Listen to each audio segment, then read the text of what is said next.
Video ini gue bikin buat kalian semua yang mau sukses di usia muda. Di video kali ini gue nggak akan ngajarin hal-hal basic kayak gimana caranya nabung, ya kan, compounding, bla bla bla. Gue yakin kalian udah banyak dengar tentang hal itu. Gue nggak akan ngajarin yang basic-basic, trivia yang kalian bisa cari di Google. Kenapa gue nggak akan ngajarin kalian, oh nabung aja gitu? Karena uang itu ya, cara uang bekerja adalah uang itu diprint dari angin. Kita nggak akan bisa nabung lebih cepat dibanding Federal Reserve itu ngeprint uang. Jadi kita harus cepat-cepat ngambil uang dari sirkulasi untuk dimasukin ke kantong kita, dan uang itu harus terus berputar ya. Jadi konsepnya itu nggak pernah menabung. Gua tuh nggak pernah punya konsep menabung. Uang masuk di rekening gua, boom, besok udah hilang ya. Gua nggak pernah lihat uangnya lagi. Masuk uang hilang, masuk uang hilang. Gue beliin jam, gue beliin apa ya. Jadi uangnya itu selalu cepat perputarannya. Di sini gue pengen kalian kosongin gelas kalian ya. Jangan jadi orang sok pinter karena otak kalian tuh udah banyak diracunin sama media-media ya. Diracunin sama sinetron alay. Banyak diracunin sama orang-orang nggak penting. Jadi di sini gue pengen kalian kosongin gelas kalian dan dengerin apa yang gue akan omongin. Ini yang pertama dan menurut gue paling penting kalau kalian mau jadi orang sukses adalah kalian bisa harus filter informasi. Karena otak kalian ini yang ngontrol semuanya, yang ngontrol tangan kita ya. Cara kita ngetik, semua itu adalah dari otak kita. Jadi kalau kita bisa ngefilter informasi yang masuk, kita punya barrier filternya masuk informasi, kita bisa jadi orang yang jauh lebih pintar. Maksudnya apa? Kita jangan dengerin orang yang hidupnya kita nggak mau contek. Ini gue akan terus tekan-tekanin ke kalian. Banyak orang yang masih sangat terpaku pada sistem perbudakan modern ini. Ini film salah satu yang menurut gue suka adalah The Matrix. Jadi gue pertama diajak nonton bokap gue, ini mungkin filmnya tahun 2000.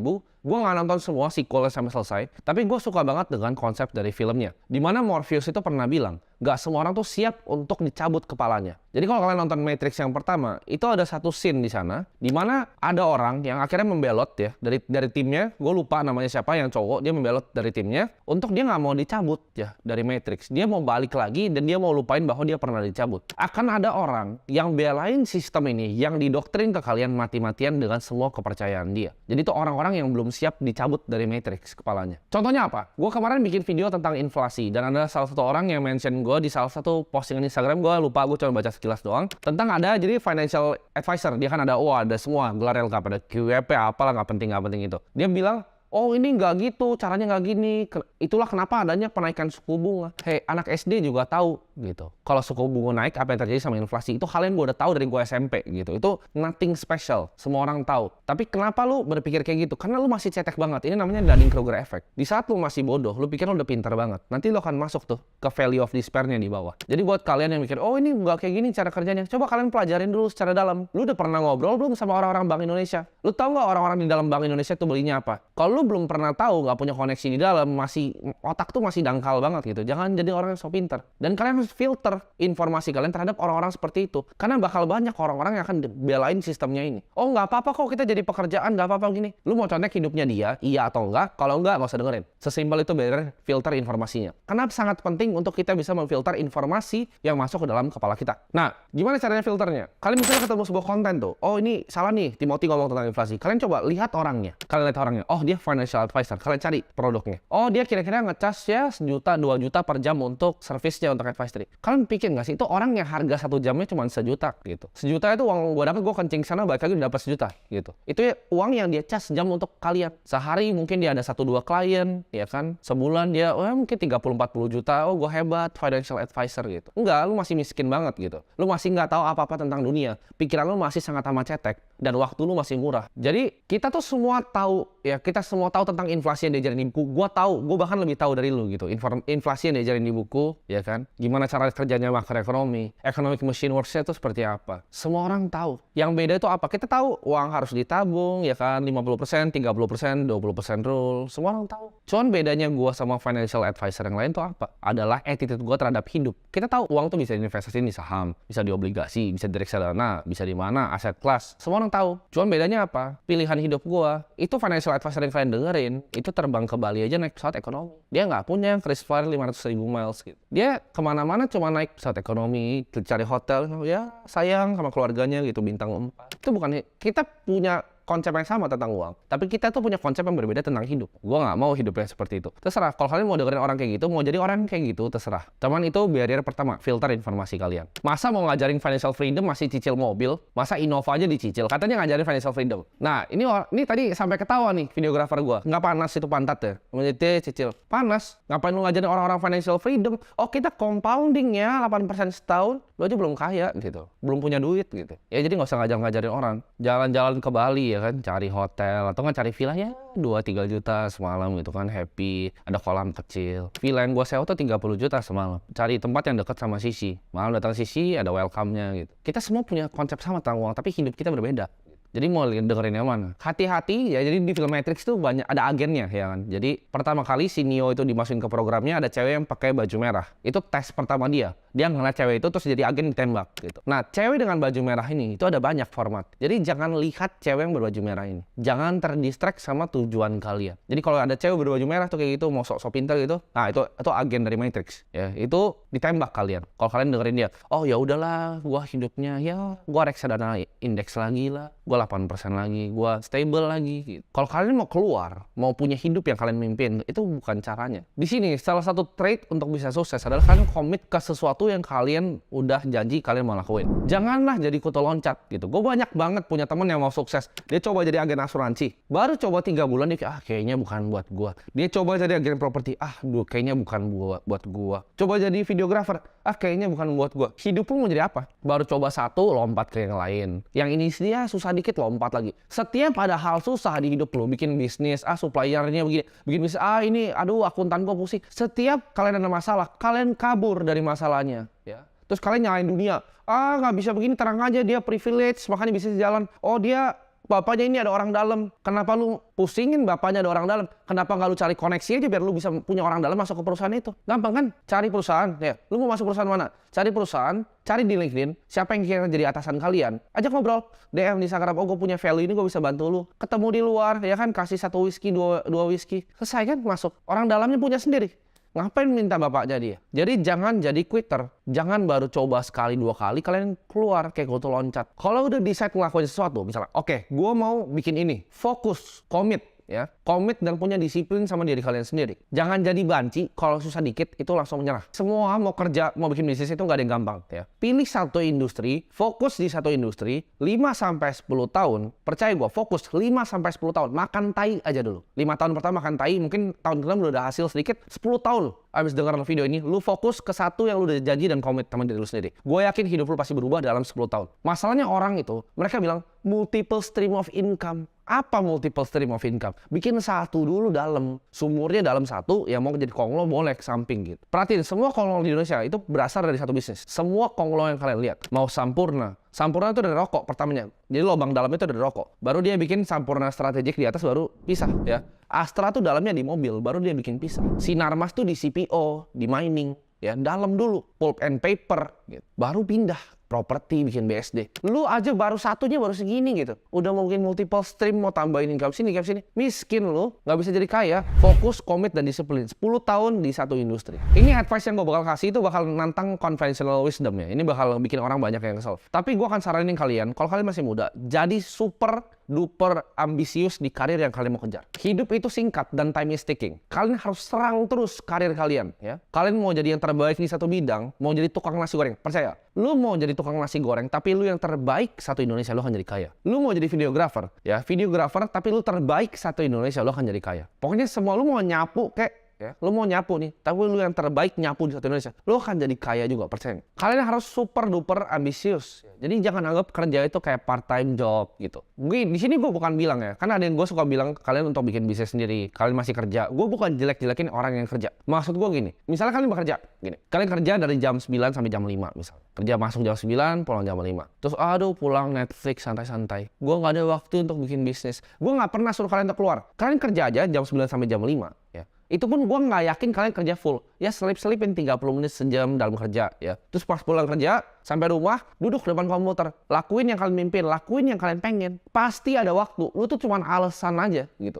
Kerjanya capek, lu cuman alasan. Lu males. Lu kalau tanya, beberapa dari karyawan gue yang kerja sama gue sampai sekarang, gue telepon mereka tuh kadang jam 2 pagi, jam 3 atau videographer, gue bener gak?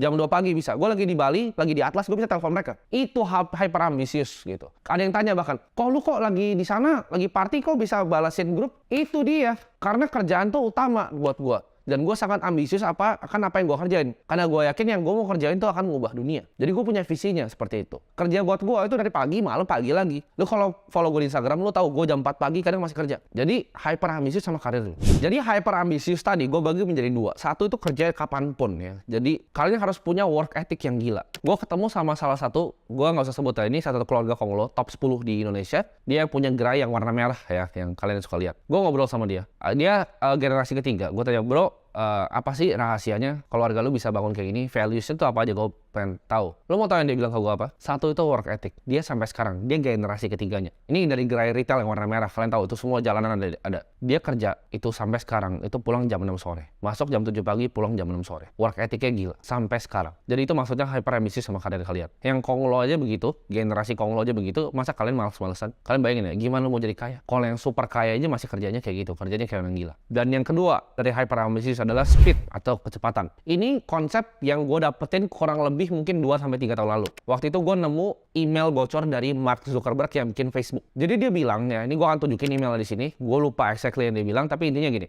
Dia bilang masalah paling utama dari kita adalah development speed. Programmer lama dan kita perlu develop lebih cepat. Karena dengan develop yang lebih cepat, kita bisa eksekusi lebih cepat. Jadi development speed itu mengaruh ke execution speed. Satu email itu mengubah hidup gue. Semua yang kerja sama gue itu cepat banget. Pace-nya beda di perusahaan manapun yang mereka pernah kerja sebelumnya. Karena gue nggak percaya. Gue tuh dari dulu ya, gue bodoh. Jadi kalau misalnya dulu ada gue bikin agency, ada bikin website, programmer gue bakal begoin gue buat bilang, kok 3 minggu. Gue bakal kayak, oh oke, 3 minggu kerjainnya. Sekarang dia bilang gue 3 minggu, besok jadi. 3 minggu apa? Lu programming 3 minggu apa? Mau di WordPress lu bikin 3 minggu. Codingnya kan paling 30 menit terus lu ngerokok, ngopi. Sama nih kayak ngedit. Orang bilang ngedit kok 3 hari. Mana? Siapa sih ngedit 3 hari? Satu video 3 hari. Satu video tuh sehari kelar. 10 jam duduk lu di situ. Jadi 3 hari atau bikin seminggu gitu kan. Nih kalau kalian yang punya editor ya, kalian tanya dia, lu real ngedit berapa lama? 30 menit sehari kan rokok, set, ya kan, kopi hitam, ngaso-ngaso, telepon sama istri, tiduran lu ada anak, main sama anak, balik lagi ngedit. Kalau bener-bener kerja, fokus ya itu 7 jam, 10 jam beres satu video. Jadi ini maksud gua, speed. Jadi orang yang cepat. Nah, caranya roket itu bisa naik ke atas lawan gravitasi adalah dengan kecepatan, akselerasi. Kalau akselerasi udah cepat, jangan dilambatin. Lu kalau mau pesawat nih mau terbang, lambat, jatuh dia nggak gliding di udara. Speed, harus cepet. Kita jadi orang gercep. Jadi buat kalian yang punya karyawan atau diri kalian sendiri, jangan lemot ya. Orang tuh cuman males di dunia ini. Contoh, ini bener-bener gue nggak cuman bacot ya. Lu bisa tanya developer gue yang ngerjain UI UX gue, yang ngerjain coding di belakang website gue. Lu tanya mereka, pas itu bikin website, ini gue sumpah ya, buat bikin landing page-nya, itu gue suruh 1 hari. Gue telepon kan, lu kerjain. Dia bilang, nggak mungkin kok, gue harus cari developer lain. Cari, gue bilang, cari developernya, kelar malam ini. Dia bilang, kok nggak mungkin? Gue bilang gini, Yesus aja bikin bumi 7 hari. Yesus bikin bumi 7 hari, gue bilang. 6 hari dia bikin 1 istirahat. Masa lu bikin website itu perlu seminggu? Emang lu bikin bumi? Bikin besok, gue bilang. Akhirnya jadi, gitu kan. Bisa nggak? Bisa. Begadang nggak? Begadang. Sama kayak bikin modul di akademi gue. Itu matanya sampai beler itu pertama kali bikin. Ya itu, nggak usah ketawa-ketawa lu di belakang. Ya, mereka pada ini beler. Ngerjain video YouTube gue kadang ya. Gue syuting pagi. Mereka bilang, kok nanti? Bikin. Jadi, betul gak?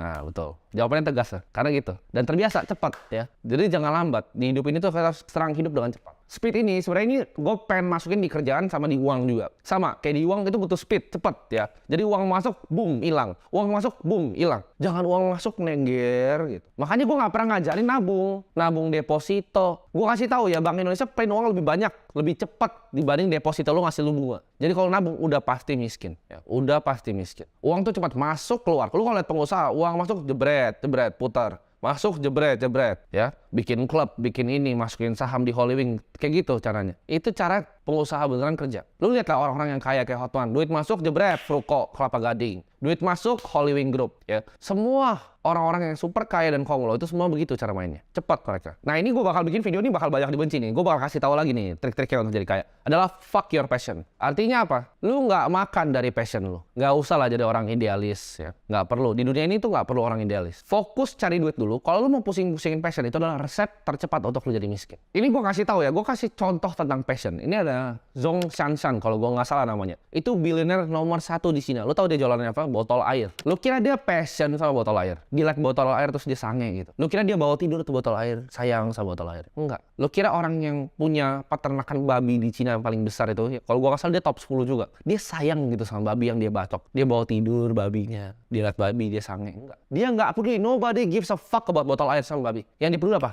uang masuk. Jadi money in dulu, money in yang lain belakangan, passion belakangan, ya. Bodoh amat lu jualan botol air, passion lu diat sama cewek ya itu passion lu. Jangan gabungin nih mesin uang lu ini sama passion lu. Lu tanya gua passion nggak lakuin apa yang gua kerjain? Ya gua nggak passion, tapi itu karena dapat duitnya aja gitu. Jadi kita nggak perlu fokus di apa yang kita passion. Passion gua banyak, passion gua basket ya. Makanya gua ada klub IBL. Itu passion gua. Tapi apakah ini akan ngasilin gua duit? Ya pasti enggak gitu. Pasti enggak, boncosnya miliaran per tahun. Dan gua juga tahu karena itu passion gitu. Jadi jangan di mix nih. Begitu ini kegabung passion dan bisnis, lu jadi resep untuk jadi miskin. Konsepnya adalah ubah passion ya, ubah passion. Kalau ngelihat nih keluarga lu susah, diri lu susah, adik lu susah, itu yang lu lihat. Emak lu susah, itu yang lu lihat. Fuck passion lu, urusin mereka dulu. Dengan apa? Dengan bikin mesin yang ngasilin uang, bukan mesin yang untuk fuel passion lu. Ntar passion juga ganti-ganti kok. Lu hari ini suka golf, besok suka tenis gitu. Berubah-ubah kok passion orang. Jadi nggak perlu lah kejar-kejar kayak gitu, nggak ada. Jadi follow your passion ya kan, ikigai nggak usah lah, nggak penting. Ini kalau lu punya mimpi ya, saran gue adalah lu triple down. Gue balik lagi ke yang konsep pertama, fokus. Warren Buffett sama Bill Gates itu pernah dikasih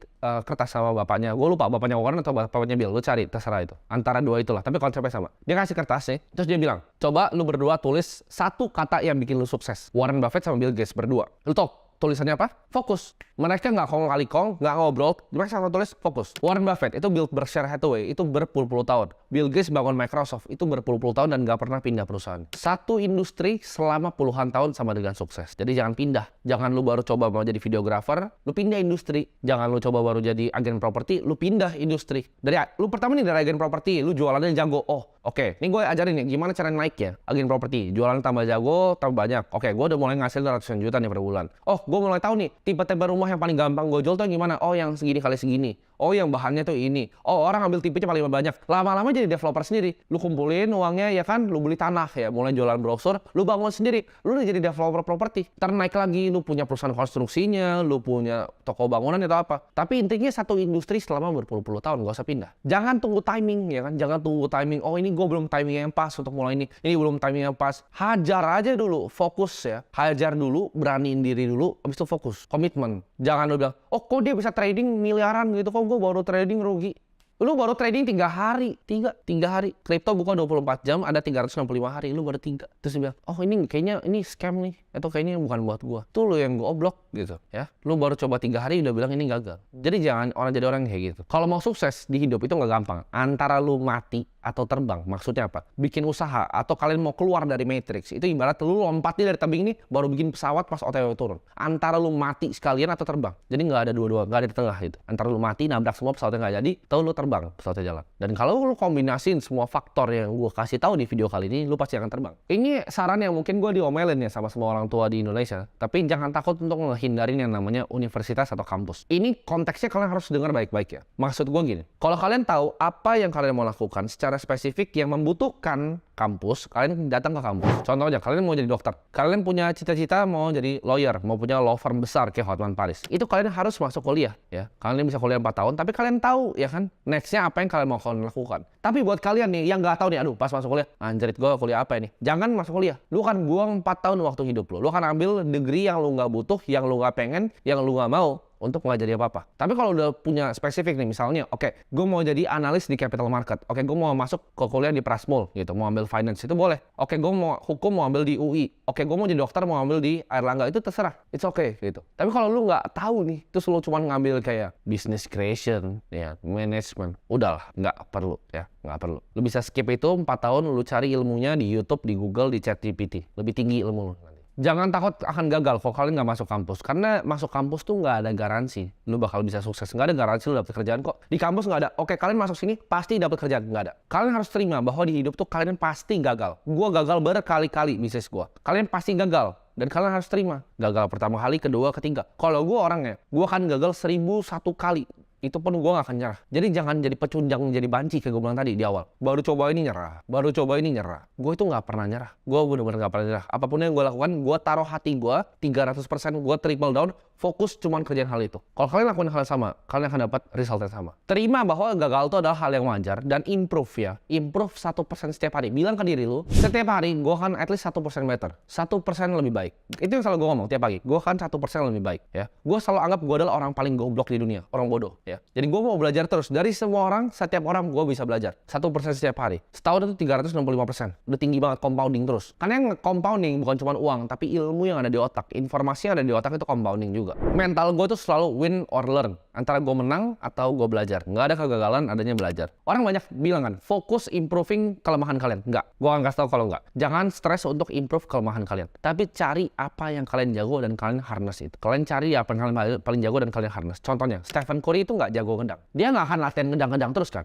Of course dia bisa ngedang sekali-sekali. Cuman dia jagonya apa? Dia nembak jagonya. Dia jago dribble. Dia jago create plays ya. Off the ball movementnya bagus. Itu yang dia fokus, dia apa yang dia jago. Kyrie Irving itu jago dribble sama finishing around the rim. Dia nggak tiba-tiba dari tengah lapangan nembak kayak Stephen Curry, ya kan? Dia nggak lakuin hal itu. Dia masuk gitu ke dalam. Kalian lihat orang-orang di NBA aja fokus. Dia nggak fokus untuk ngembangin kelemahan dia. Dia tahu apa yang dia jago dan lakuin hal itu. Sama kayak gue. Gue tahu hal apa yang gue jago dan gue drill dalam situ. Jangan stress over something yang lu memang nggak jago. Itu nggak penting ya. Fokus di apa yang lu jago. Karena dengan lu fokus di apa yang lu jago, skill lo meningkat, lo akan tambah pede dengan skill lo sendiri. Jangan pernah takut untuk kerja keras, jangan pernah takut untuk belajar keras. Jadilah gelas yang kosong. Selalu anggap kalau gue orang paling bodoh di dunia. Pelajaran terus tentang uang, gue juga sampai sekarang setiap hari. Gue tuh orang bodoh, jadi kalian dengerin gue orang bodoh ya. Gue pelajarin terus tentang uang, gue pelajarin terus tentang bisnis. Oh, Kong lo tuh gimana? Tiap ketemu anak Kong lo, gue tanya, oh values keluarga lo apa sih yang bisa bikin lo sukses? Itu adalah yang gue pelajarin terus, setiap hari. Ya. Ini kata-kata dari Elon Musk. Lo kan dibayar dalam proporsi seberapa besar suatu masalah atau problem yang lo selesaikan. Maksudnya apa? Lo mau kayahan, mau dapat duit ini, gue kasih rahasianya. Kenapa orang yang McD itu gajinya UMR? Karena problem yang diselesaikan apa? Burger, ya kan, masukin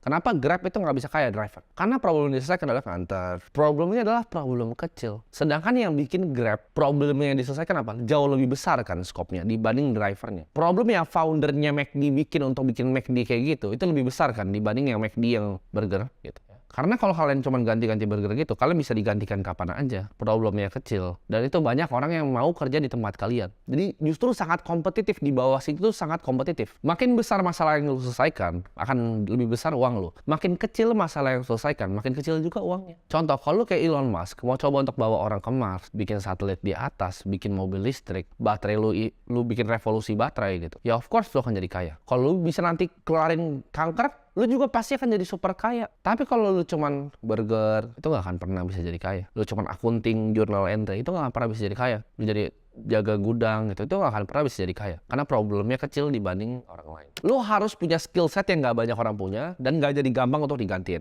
Gue kasih contoh. Kalau misalnya lu adalah sebuah blockchain engineer di salah satu cryptocurrency firm, menurut lu akan bisa digantiin besok? Jawabannya enggak. Tapi lu kalau cuma driver, lu supir, apakah bisa digantiin besok? Bisa. Kalau adalah security engineer di database-nya misalnya Oracle, apakah lu akan bisa digantikan di Oracle dengan gampang gitu? Enggak. Lu senior developernya di back-end Oracle gitu, database-nya, apakah gampang digantiin? Enggak. Perusahaan ERP besar susah ganti-gantiin orang ya. Skillnya in demand, orang banyak butuh dan gak gampang digantiin. Serta itu menyelesaikan masalah yang besar. Kalau kalian masuk ke dalam suatu ruangan ya, di pertemanan kalian, dan kalian adalah orang yang paling pintar, itu cepet-cepet kabur dari ruangan itu ya. Kita harus di ruangan dimana kita adalah orang yang paling bodoh. Dan ini tips ya, kalian banyak nanya gue tips untuk networking gimana. Kalau lu mau sukses, lu harus bergaul dengan orang sukses. Tapi bergaul dengan orang sukses itu ada caranya. Jadi caranya gini, lu kalau di meja nih ya, gue sering banget kalau misalnya gue liat orangnya agen asuransi, oh dia pasti pamer langsung. Oh gue punya ini, gue punya ini, gue paling cuman oh iya bro, ya keren banget lo bro gitu. Cuman kalau gue di meja sama konglo beneran nih, orang-orang sukses beneran, anak-anak orang kaya, cara ngomong itu berbeda. Gue kebanyakan bahkan diem. Kenapa? Karena gue ngomong, gue tahu mereka lebih tahu banyak hal. Kalau gue ngomong dari mulut gue, itu hal yang gue udah tahu di kepala gue. Itu informasi yang gue punya di kepala gue. Sedangkan ya, kalau gue dengerin apa yang mereka ngomong dengan diam itu sangat powerful dalam networking justru. Gue belajar, oh dia tuh begini, oh cara bisnisnya gini, oh rahasianya gini ya, oh cara dia pindahin uang tuh kayak gini. Gue belajar banyak banget dari semua konglo-konglo itu. Dengan cuman gue diam dan tutup mulut. Kalau lu nih masih miskin, bacot terus, nyocos. Lu punya gak sih temannya? Lu ngopi nih sama dia cuma beli saham misal 100.000 tapi ngomong udah kayak Warren Buffett. Nah, orang-orang kayak gitu, itu gak akan jauh di hidup. Kalau lu lihat orang nih, bahkan selevel sama lu, karena yang gue selevel sama gue aja, kadang gue diem. Karena gue mau dengar apa sih yang dia tahu yang gue nggak tahu. Karena semua orang kaya, ya, semua orang kaya itu punya something yang mereka tahu yang kita nggak tahu. Jadi learn untuk pakai diam itu untuk jadi senjata kalian networking. Kalau kalian mau jadi sukses, ini gue pakai di semua analisa, mau di kripto, analisa saham, analisa hidup gue. Gue selalu pakai namanya top down analysis. Gue selalu tanya why yang dari paling atas. Oh, kenapa sih gue nggak bisa sukses? Itu gue tanya terus ke diri gue. Kalau kalian tanya, kenapa kalian nggak bisa jadi miliarder? Kalian mungkin jawabnya, oh gue susah bos, gue nggak bisa menjadi miliarder karena keluarga gue itu susah, gue bukan dari orang kaya gitu.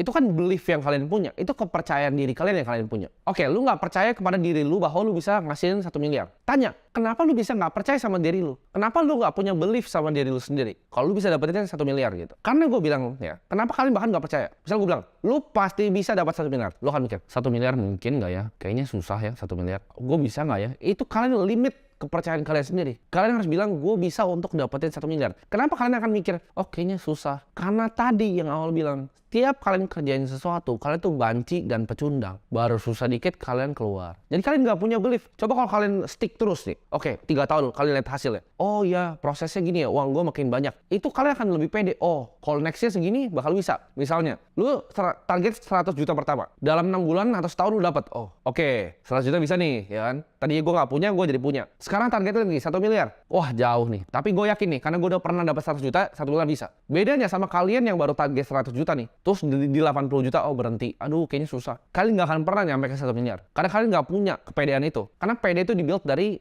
lakuin apa yang kita komitmen sama diri kita sendiri. Ya, jadi komit sama diri kalian sendiri. Percaya bahwa kapasitas diri lu sendiri, bahwa lu bisa ngubah hidup keluarga lu bisa jadi miliarder. Taruh 10-20 tahun di satu industri, fokus dan jangan kanan kiri. Komit di apa yang lu udah janji sama diri lu sendiri saat lu nonton video ini. Gue yakin suatu saat nanti lu balik ke video ini, lu komen, lu thank you sama gue bahwa lu udah ngubah hidup lu mungkin 5-10 tahun lagi.